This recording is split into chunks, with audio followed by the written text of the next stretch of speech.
Hello everyone, this is Erik, the Asian movie enthusiast, and this is my review of A Tale of Two Sisters, a Korean horror movie from 2003 that stars Im Soo-jung, Geun-young, Jung-ah and Kim Kap-soo.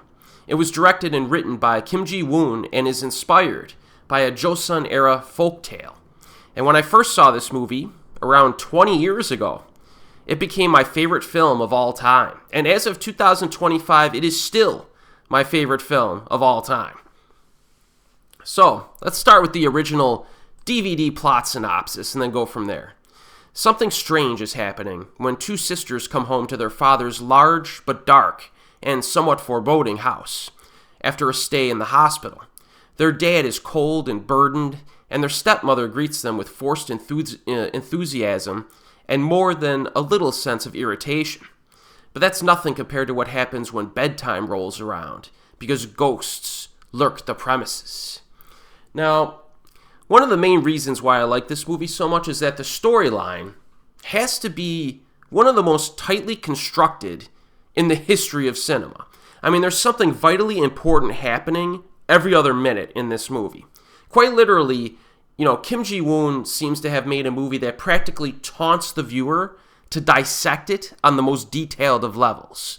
You'll have like a seemingly insignificant object that's shown, like a rack of dresses or a drop of blood emanating from a floor crack, a bottle of pills, etc.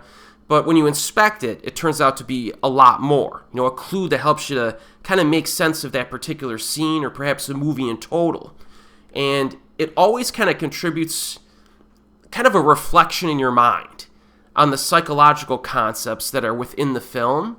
And as the film rolls along, like your intelligence while watching the movie, it kind of creates revelations where you start connecting dots, and it kind of works in the forefront of your mind. So if you think about movies that have like gotcha moments, it might happen once or twice or maybe three times during any other movie. But in A Tale of Two Sisters, these like very pivotal little clues occur in such a rapid-fire fashion. You have to watch the film in like a state of alertness, or else it'll just go right over your head what's really happening here. So basically the content level here is enough to fill like a dozen other movies.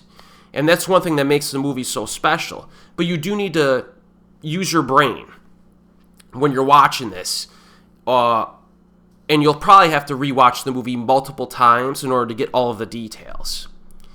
So if that weren't impressive enough, this film boasts pretty outstanding performances by everyone involved. And I instantly became a fan of all four lead actors after watching this movie. Everyone nails their role perfectly, really. And they all went on to have very successful acting careers.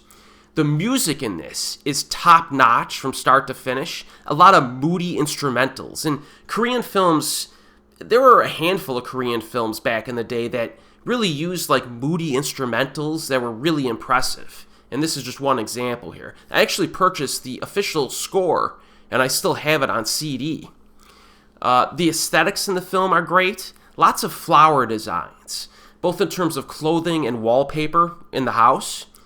The interior design and stuff like that. And the mood is somewhat unique in this. Very odd observation I made over the years is that I always enjoy watching this movie during the late morning hours, which is a rarity for me for like a horror movie, right? And I usually rewatch this on a Saturday morning, late in the morning, maybe like 10 or 11 a.m. And when I really thought about why that's the case, I noticed that there are a handful of key scenes in the film that take place in the morning with characters in bed or wearing comfy, morning clothing and stuff like that. There's also like a chilly vibe to the weather that has that feel of like a cool autumn morning. You know what I mean? Yeah, interesting observation. One other thing I noticed, because I've watched the behind-the-scenes featurettes over the years, and the post-production in this movie was flawless. Like, there was a dozen scenes that they deleted from the film or edited out so carefully. And all of these reveals in the movie are carefully presented. So when you watch all of the deleted scenes, you're like, yeah, I understand why they did not include that in the final cut of the movie, because it would have either been superfluous or useless, or it would have spoiled an event that came after.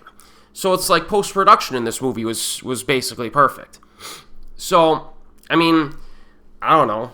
What else is there to say? I think A Tale of Two Sisters is an excellent film. It stands the test of time. I would classify this as a true masterpiece, and I almost never use that word, but I think it applies here. You know, if you have not seen it, it's a must-watch.